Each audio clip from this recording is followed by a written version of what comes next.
equipo 3 está integrado por mi compañera Magaña de los Santos Andrea y su servidor Fortuno Ortiz Irving Abraham, y nosotros les vamos a hablar sobre la ecuación de continuidad. Yo soy Andrea Niteja Magaña de los Santos y les voy a dar una pequeña introducción a lo que es la ecuación de continuidad. Bueno, principalmente uno de los aspectos de la dinámica del fluido es el comportamiento de los fluidos. La dinámica es una rama de la ciencia que se encarga de estudiar el movimiento, buscando qué es lo que lo origina. Y pues un fluido es un conjunto de partículas con fuerzas de presión, y normalmente los fluidos son gases o líquidos. Como sabemos, no tienen forma exacta, toman la forma del recipiente que les contenga, y pues lo que lo caracteriza es su capacidad de desplazamiento. ¿Sí?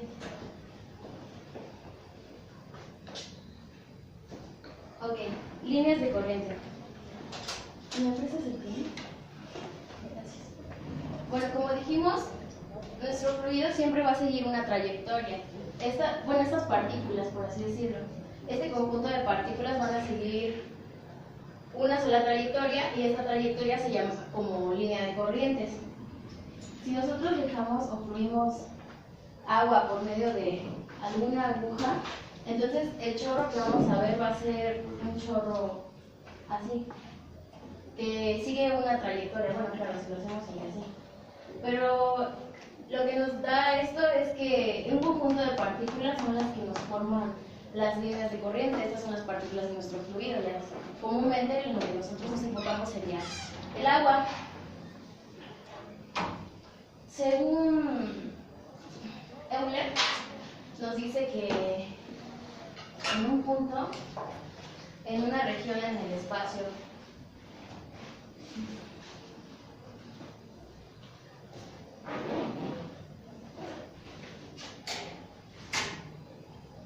por ejemplo, teniendo X, Y y Z, nosotros podemos conocer tanto como la presión, la densidad, la posición y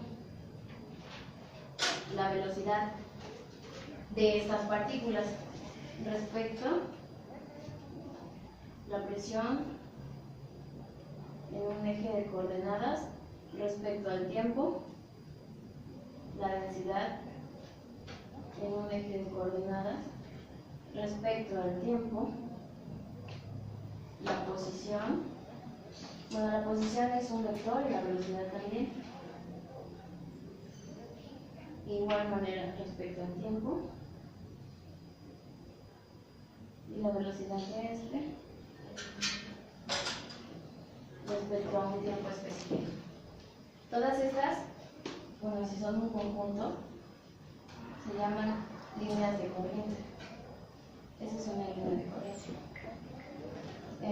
Pues nosotros nos vamos a basar en la expectativa de Newton para estudiar un poco más sobre las líneas de corriente. Él las ve precisamente como un conjunto de partículas que siguen una trayectoria.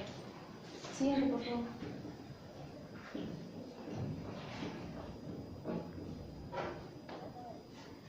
Bueno, como les explicaba, está nuestro eje, y en nuestro eje podemos conocer, dependiendo de cada pequeña partícula, la densidad, la presión, la velocidad y la posición en la que se encuentra. Siguiente.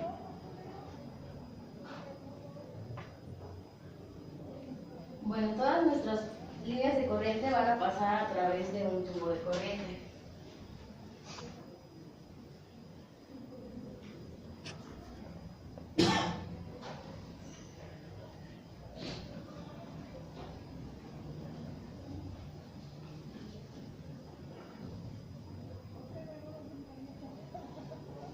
Nosotros podemos ver como un tubo de corriente una tubería, una manguera o algún recipiente en el cual nuestro fluido pueda pasar y atravesar.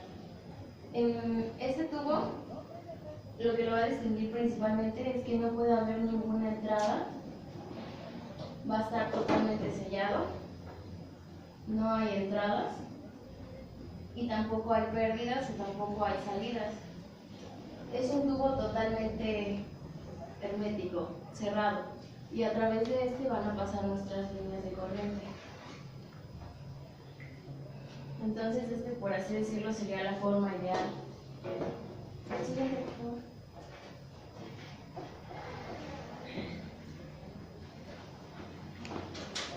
Bueno, compañeros, me presento una vez más. Mi nombre es Abraham Fortuna y yo les voy a simplificar el modelo que mi compañera explicó anteriormente. Bueno, como ya saben, este modelo se basa en un fluido ideal. ¿A qué me refiero a un fluido ideal? Debe de cumplir con 4 condiciones. La primera, que es un fluido no viscoso. Un fluido no viscoso se refiere a que no tenga oposición o no se resista al libre fluido. Bueno, esto es debido a que deprecia la fricción del fluido. Un ejemplo que les podría dar es la de la miel, el diésel y el agua. El menos viscoso de estos sería el agua. La segunda condición es que es un flujo estacionario, como ya lo había mencionado el equipo anterior, es uno que está en reposo y las magnitudes físicas de interés no dependen del tiempo. La tercera, que es un fluido incompresible. ¿Qué quiere decir esto? Que la densidad va a ser siempre la misma, no importa, permanece constante, ¿no? Por así decirlo. Y el último sería un flujo irrotacional. Esto quiere decir, su mismo nombre lo dice, que no hay no presenta torbellinos el flujo, ¿no? Dentro de la tubería, no presenta este movimiento. Lo siguiente. Bueno, ya explicado eso, pues yo les voy a explicar la ecuación de continuidad, de dónde sale y de dónde sale dicha fórmula, ¿no? Como aquí pueden ver, hay una tubería, ¿no?, que había explicado mi compañera anteriormente. Aquí tenemos una pequeña masa que la ecuación de continuidad dice que lo mismo que entra es lo mismo que sale. Esta masa que tenemos aquí es esta que va a ser la misma que va a salir. Bueno, para explicar primeramente, pues tomamos una diferencial de masa, ¿no? Al tomar esta masa, pues puede ser una pequeña cantidad o grande, ya depende de cada quien. Tenemos la diferencial de masa y le igualamos a la densidad en el punto 1 por la diferencia de volumen. ¿Por qué?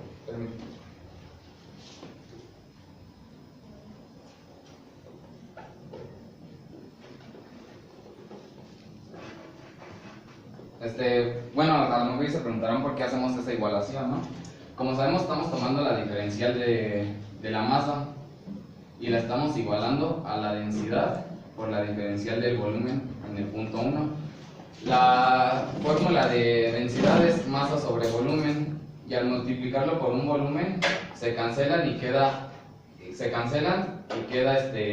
masa sobre masa, por eso hacemos esa igualación. Bueno, posteriormente, como ya les expliqué, pues es lo mismo que entra, lo mismo que sale, entonces hacemos lo mismo en el punto 2. La diferencial de masa la igualamos a la densidad en el punto 2 por la diferencial de volumen. Posteriormente, esta diferencial de volumen la podemos expresar igual de esta manera, como esta diferencial de volumen equivale al área en el punto 1 por la diferencia del desplazamiento. Este desplazamiento está representado aquí, es lo que se va a desplazar. Como ya sabemos, el área se representa, bueno, dependiendo si estamos usando metros, sería metros cuadrados por metros, te da el volumen, que es metros cúbicos. Y hacemos lo mismo acá en la salida, la diferencial de la masa 2 por la densidad en la salida por el área y la diferencial, el desplazamiento, ¿no? Bueno, una vez que tenemos eso, este desplazamiento en la parte 1 y en la parte 2 lo podemos expresar de la siguiente manera. Este desplazamiento lo podemos poner como la velocidad por la diferencial en tiempo. Eso sería el desplazamiento. ¿Hasta ahí sí me está entendiendo? ¿Se me explico? Sí. ¿Alguna duda? ¿No? Bueno, como ya les expliqué, el movimiento, la diferencial del movimiento puede ser por la velocidad y por el tiempo, ya que sabemos velocidad por tiempo pues es un desplazamiento. Bueno, posteriormente, sustituimos todos esos valores en una fórmula que quedaría, bueno, lo sustituimos en la fórmula con la que empezamos, que quedaría de la siguiente manera.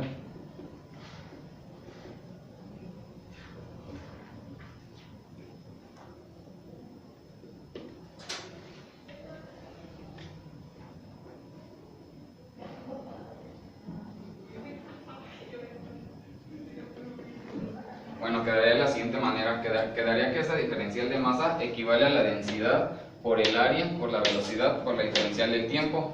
Eso sería lo mismo en la ecuación 2, ya que como les comenté, lo mismo que entra, lo mismo que sale. Bueno, posteriormente despejamos la diferencial del tiempo y nos quedaría de la siguiente manera.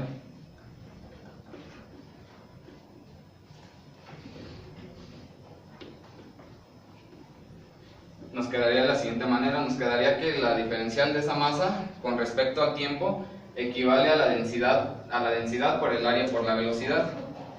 Como igualamos estas dos ecuaciones y nos dice que la densidad 1 por el área 1 por la velocidad equivale a la densidad 2 por el área 2 por la velocidad 2.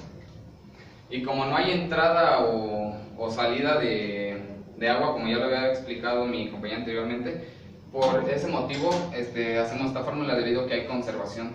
La siguiente, por favor.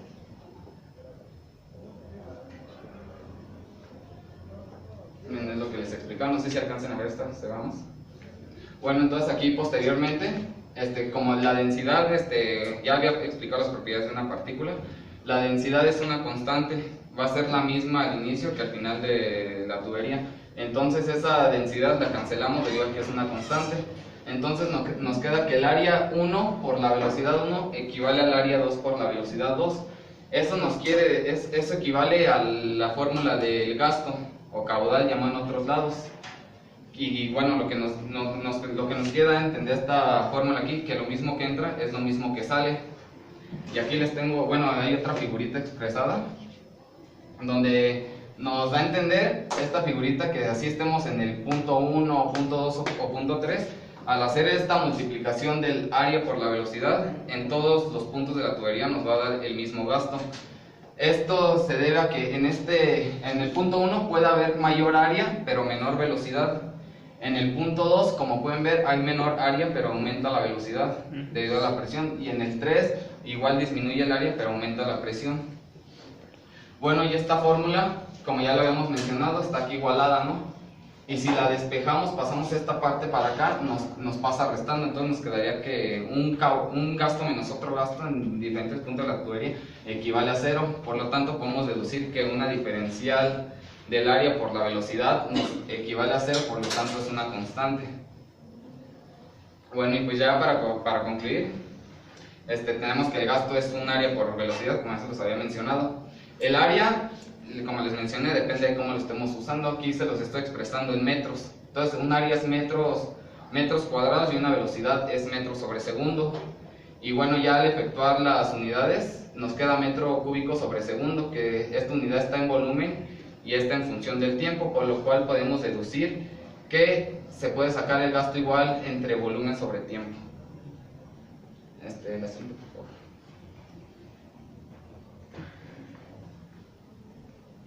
Bueno, como conclusión, la ecuación de continuidad, pues nos queda entender que el gasto se va a mantener constante a lo largo del desplazamiento fluido en toda la tubería, ya sea que disminuya el área y aumente la velocidad o viceversa.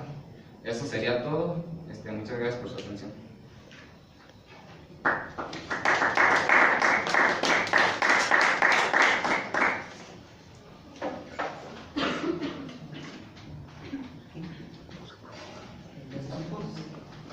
Las preguntas de los equipos. No sé si el equipo no tiene alguna pregunta.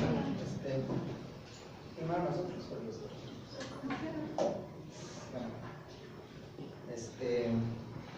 Entonces,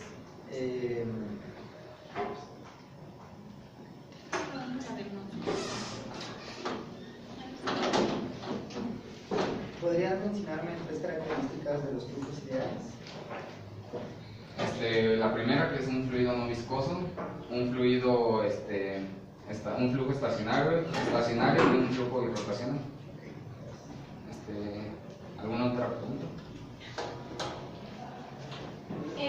La compañera mencionaba que el medio por donde pasan las líneas de corriente debe de ser totalmente hermético, cerrado.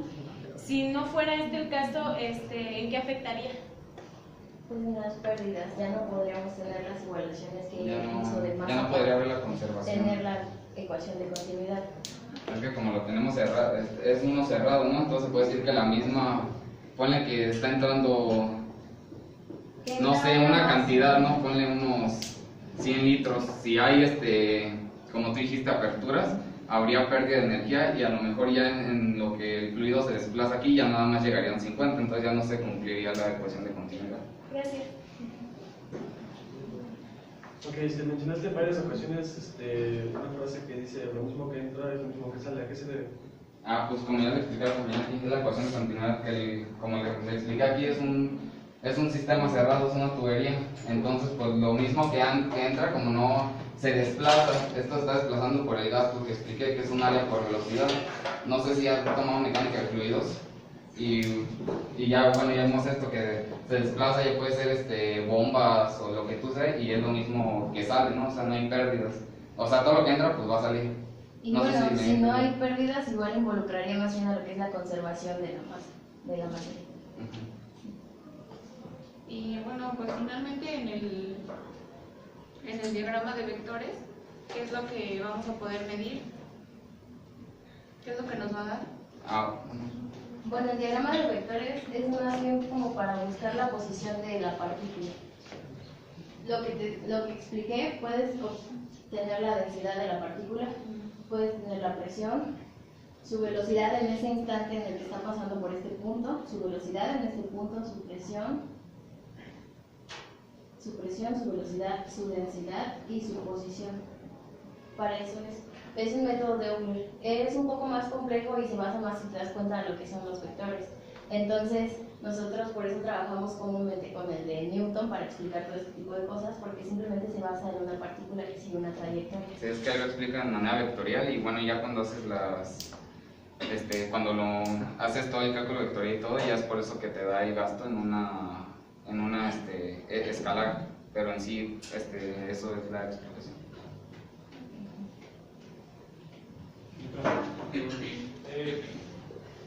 Mi nombre es Carlos Montero, de Atucha, y soy del equipo 2. También es sobre tu ecuación de continuidad. Bueno, es una pregunta de dos partes. Sí. Vamos a suponer que en esa misma tubería dices que no debe haber pérdidas ni ganancias. Entonces, suponemos que esa tubería atravesada, así vamos a llamarla, también tiene un flujo constante. ¿Qué pasa si porque en ese caso no habría pérdida ni ganancia, porque como pasa en medio de la tubería que está en esta forma, pues seguiría llena? ¿Me doy a entenderle la pregunta? ¿Cómo dices? Que si chocaran los... Ajá. Es que como lo mencioné, tiene que ser un fluido rotacional, como el agua, que no hay fricción en las paredes, o sea que fluye. Eso vendría siendo un flujo laminar, que siempre... Ajá, que es que no puede haber esto, ¿no?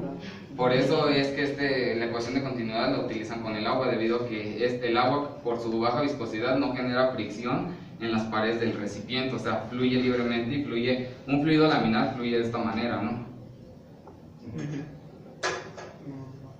Por eso es que utilizamos un fluido ideal. Son las en medio. Ajá, por lo mismo, ves que lo mencioné que en la simplificación de modo tiene que ser un fluido ideal. ¿Alguna otra pregunta?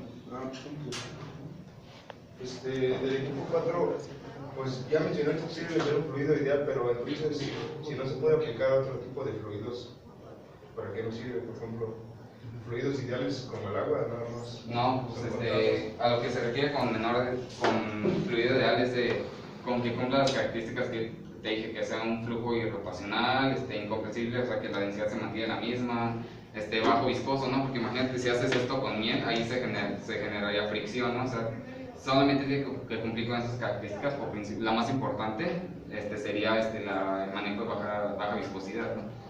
Sí, pero es que sí, siendo muy pocos, o sea, sí me entiendes a lo que te digo. Por ejemplo, ¿podrías ponerme otro ejemplo de un fluido que podría aplicar para esa, Otro fluido que podría que no fuera el agua? Podría ser